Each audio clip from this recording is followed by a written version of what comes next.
Bro, ini bisa dijelaskan nggak kedatangan ke LPSK ini untuk apa? Jelaskan. Dalam hal ini kami kuasa hukum saya Rudi Malapesi bersama Pak Petrus, Pak Jimmy dan kawan-kawan hari ini ke LPSK dalam rangka meminta perlindungan terhadap LPSK atas kejadian yang saudara Kusnadi terima, yaitu kami melihat bahwa diperlakukan secara tidak adil, melanggar hukum dan melanggar hak hukum sebagai warga negara.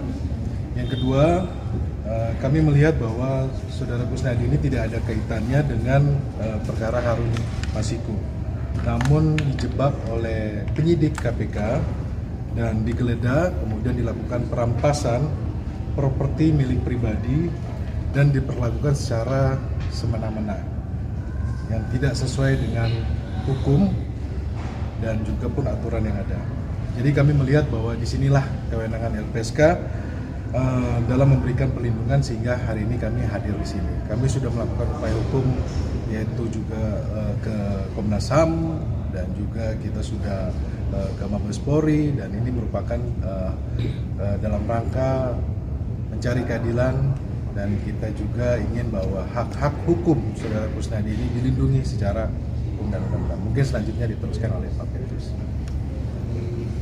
Majuin boleh Pak? Ya, jadi legal standing Pak Kusnadi ini dia adalah saksi yang pada peristiwa tanggal 10 Juni itu belum jelas apa statusnya.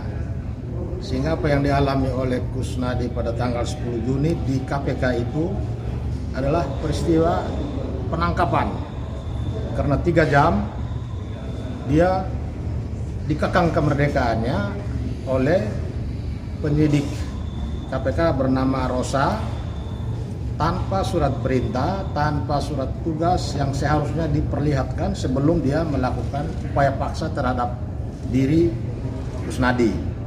Ya, ketika terjadi upaya paksa terhadap diri Kusnadi di luar, dia datang di KPK sebagai saksi juga tidak, dipanggil juga tidak oleh KPK, tetapi dia seperti dikatakan oleh saudara Roni tadi bahwa dia dijebak, diajak masuk ke lantai 2. Di sana dia menghadapi suatu peristiwa yang di luar dugaan dia. Dia seolah-olah tertangkap tangan. Pengertian tertangkap tangan itu orang yang tengah melakukan tindak pidana, atau segera setelah itu terjadi ditangkap oleh siapapun, ya, tidak hanya polisi tetapi kita warga biasa pun bisa menangkap seseorang yang sedang melakukan kejahatan. Nah, itu yang dialami oleh Kusnadi. Karena peristiwa itu begitu mencekam, dia dibentak, dia diinterogasi tanpa dia tahu jelas apa statusnya. Itulah yang membuat dia kemudian merasa terancam, ya. Bahkan bayangan dia pada waktu itu jangan-jangan sebentar lagi dia diberi rompi dan diborgol, karena kejadiannya di KPK. Kita tahu di KPK itu begitu kita injak di halamannya, hak asasi kita sebagian sudah hilang. Dompet kita harus ditinggal, handphone harus dilepas semua, dokumen yang kita bawa tidak boleh dibawa selembar pun ketika menghadap petugas KPK. Nah, karena ancaman yang dia rasakan, ya, akibat perbuatan Rosa dan kawan-kawan selaku penyidik itu menimbulkan rasa takut, ya, bahwa dia merasa bahwa jangan-jangan saya ini mau ditersangkakan tanpa dia tahu jelas apa masalahnya. Nah, itulah yang membuat hari ini, ya, sebetulnya seminggu yang lalu tapi karena berhalangan, hari ini Kusnadi kami dampingi untuk meminta perlindungan sebagai saksi. Karena pada waktu kejadian tanggal 10 Juni dan kemudian dilanjutkan tanggal 19 Juni, di mana dia diperiksa sebagai saksi, dia tidak boleh didampingi penasihat hukum, padahal itu haknya dijamin di dalam undang-undang.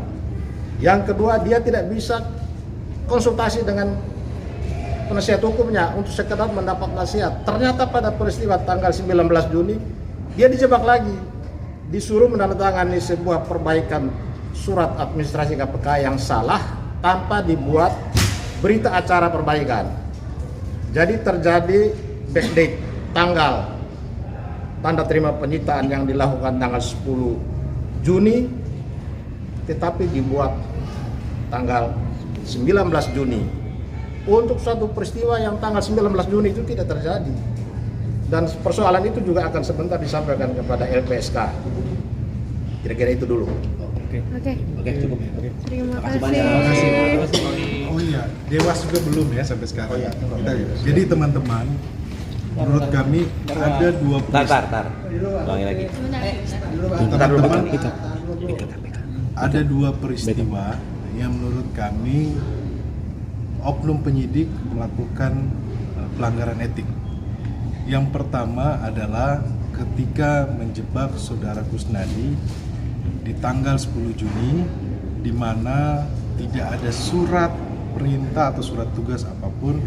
Yang kita ketahui saudara Kusnadi dijebak ke lantai 2, kemudian dirampas properti milik pribadi dan buku milik PDI Perjuangan. Itu yang pertama. Yang kedua, yang kami melihat bahwa di sini telah terjadi pelanggaran etik berat, yaitu merubah tanggal berita acara penerimaan yang dimana tanggal 10 Juni waktu saudara Kusnadi dijebak itu berita acara penerimaan barang bukti atau alat bukti itu tanggal 23 April 2024. Kemudian seminggu kemudian setelah saudara Kusnadi diperiksa kembali, kemudian dirubah tanggal tersebut bukan 23 April 2024 tetapi kembali ke tanggal 10 Juni 2024. Di sini kami melihat telah terjadi ketidakprofesionalan dari oknum penyidik KPK dan kami meminta agar Dewas segera menindaklanjuti aduan kami sehingga atas terjadinya ketidakprofesionalan dari penyidik ini bisa kami mendapatkan kepastian hukum sehingga ini bisa menjadi keadilan juga untuk saudara Kusnadi. Terima kasih.